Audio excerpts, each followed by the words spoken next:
29 ऑगस्टच्या आंदोलनात सुट्टी नाही. मनोज जरांगे पाटील यांनी सरकारला इशारा दिलाय. सरकारकडून मराठा समाजावर अन्याय, मराठा समाज अन्याय सहन करणार नाही. अभ्यासकांची सन्मानजनक मदत हवी. 58 लाख नोंदींचे कुणबी प्रमाणपत्र दिलं जात नाही, अशी प्रतिक्रिया सुद्धा त्यांनी दिली आहे. मनोज जरांगे पाटील यांनी सरकारला इशारा दिला.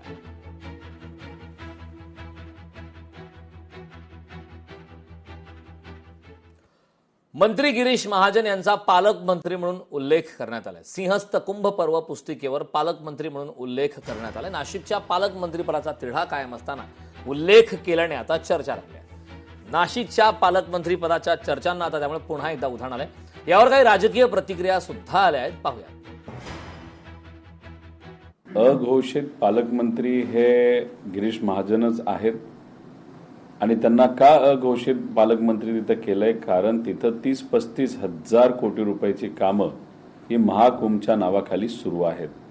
त्याच्यामध्ये 500 कोटी रुपयाचा भ्रष्टाचार कसा झाला हे तुम्हा सर्वांना माहिती आहे.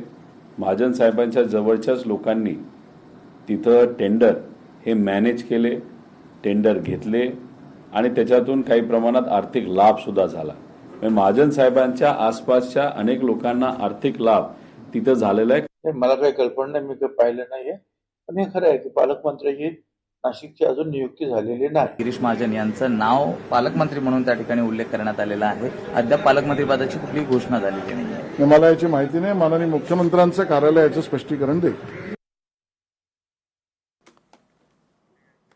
अंधारे विरुद्ध जयकुमार गोरे टीका सत्र सुरूच आहे. जात धर्माच्या आधारावर मी विक्टीम कार्ड खेळत नाही, अंधारेंनी जयकुमार गोरेंनाही प्रत्युत्तर दिलं. अहो गोरे, तुम्ही सुरुवात केली, आम्ही शेवट करणार. अंधारेंनी जयकुमार गोरेंना इशारा दिला की मी अजिबात विक्टीम कार्ड खेळत नाही. त्यामुळे गोरे, तुम्ही काय कॉप्या करून पास झाल्यासारखं जे काही बोललात ते तुम्हाला लखला. पण गोरे, मी ज्या गुन्ह्यांची जंत्री वाचली त्यातला एकही FIR मी चुकीचा वाचलाय का, एवढं फक्त सांगायचं. जे गुन्हे तुमच्यावर दाखल आहेत त्या गुन्ह्यांच्या कलमांमध्ये मी काही फेरफार केलाय का, यावर नक्की बोला. गरज नसताना सुरुवात तुम्ही केली, त्यामुळे शेवट आम्ही करावाच लागेल. आणि होय, शुद्धीवर राहून पत्रकार परिषद घेत चला ना. संजय राऊत यांनी मंत्री गिरीश महाजन यांचा नाशिकचे चंपतराय असा उल्लेख केलाय. तर सगळे इडियट सरकार चालवत असल्याचं म्हणत सरकारवरती ही टीका केली. ज्या मंत्र्याला कितवा स्वातंत्र्य दिन माहीत नाही ते नाशिकचे चंपतराय, असं राऊतांनी म्हटलंय. संजय राऊतांची गिरीश महाजनावर टीका. चंपतराय शोधण्यापेक्षा संपतराव राऊत उबाठा संपवत आहेत, अशी टीका नवनाथ बन यांनी केली. ज्या मंत्र्याला कितवा स्वातंत्र्य दिन हे विचारावं लागतं त्यांचा स्वातंत्र्याशी काय संबंध आहे? चंपतराय ना नाशिकचे, काय जरा चंपतरायच आहेत ते.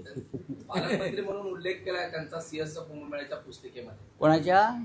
सिंहस्थ कुंभमेळ्याच्या पुस्तिकेच्या ते कुंभमेळा मंत्री म्हणून त्यांची नियुक्ती केलेली आहे. सगळे इडियट लोक एकत्र आणून सरकार चालवलं जात आहे महाराष्ट्रात आणि देशात सुद्धा. प्रत्येक इडियट शोधून शोधून इडियट काढतात ते आणि मग त्याला कॅबिनेट. लोकशाही मराठी ऐका, पहा, जागरूक रहा.